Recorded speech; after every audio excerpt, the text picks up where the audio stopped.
Las violencias no se viven una vez, ni una sola. Las violencias se combinan. Entonces, cuando se combinan, al mismo tiempo se pueden naturalizar porque es muy difícil detectarlas.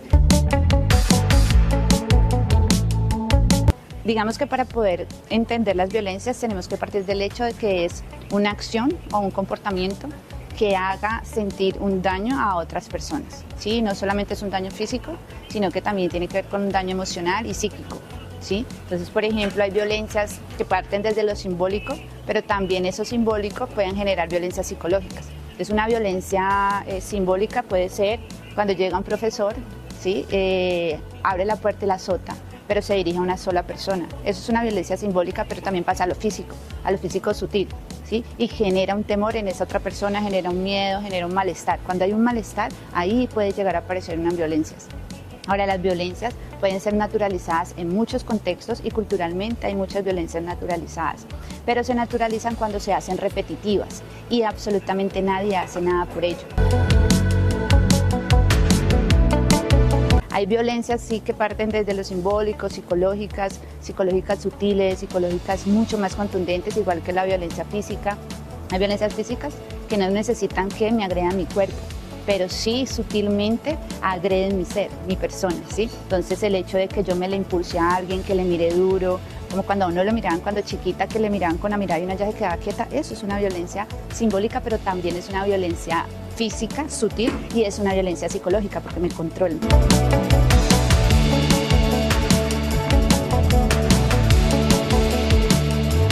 La Universidad del Valle, cuando aprobó su política institucional de igualdad y equidad de género, identidades y orientaciones sexuales y no discriminación, en el año 2022, incluyó dentro de la política tener un protocolo y una ruta de atención para las violencias basadas en género.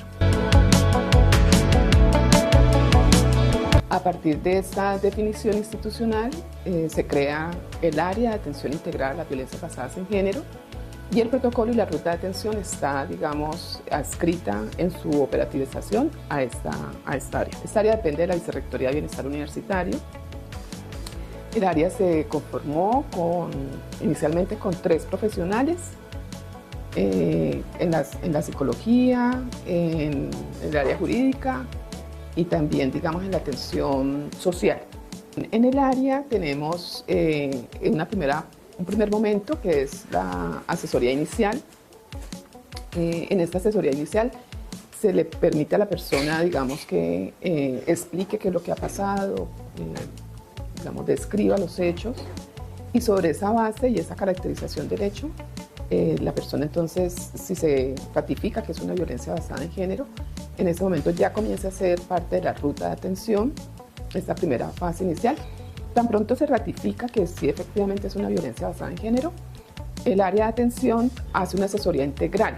¿En qué consiste esta asesoría integral? Esta asesoría integral básicamente es profundizar en el hecho de la violencia o la discriminación que se haya vivido desde una perspectiva de género, hacer un acompañamiento psicológico a la persona, que se programa y se le da esta atención psicológica. Las psicólogas le llaman a esto los primeros auxilios psicológicos.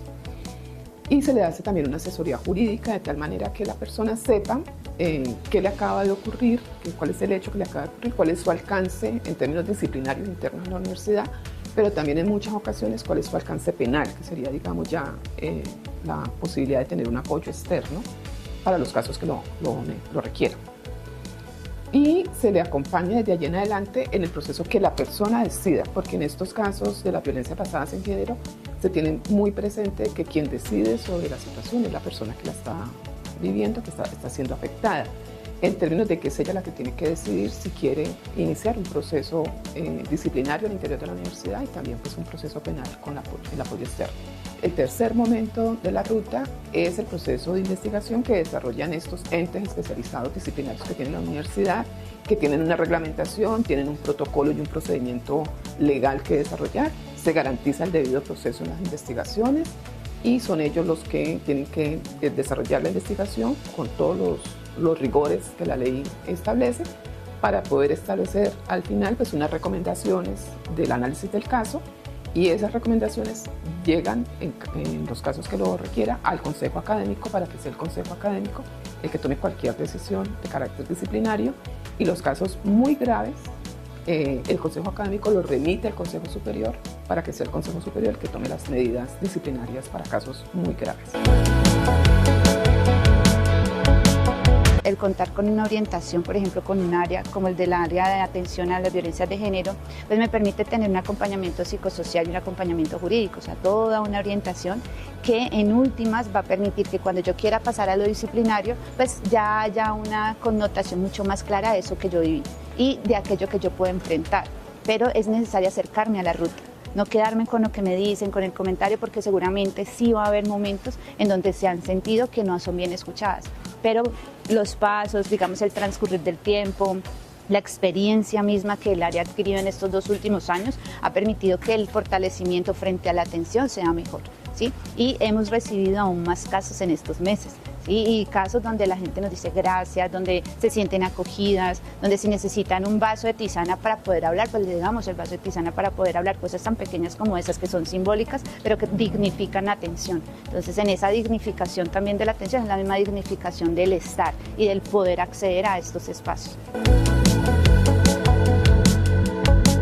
Hay que tener en cuenta que desde la política de género también hay un compromiso, ¿sí? Y en ese compromiso se dio la creación de mesas de género para trabajar todo el tema de promoción y prevención, de promoción de los derechos frente a las vulneraciones que se tienen frente a las violencias de género, pero también de prevención a las violencias de género. Y en San Fernando se creó esta mesa precisamente para hablar de las prevenciones, pero para crear o generar espacios donde la gente se pueda acercar, donde la gente pueda decir, mire, a mí me está pasando esto, que no se van a atender ahí en los casos, pero seguramente van a abrir el espacio para que lleguen al área, ¿sí? Y asimismo generar, digamos, propuestas educativas, pedagógicas, metodológicas, logísticas, ¿sí? Hasta de los mismos espacios que puedan ser seguros para la gente, para las mujeres, para las personas diversas, para los hombres, para las personas que están y habitan el campus.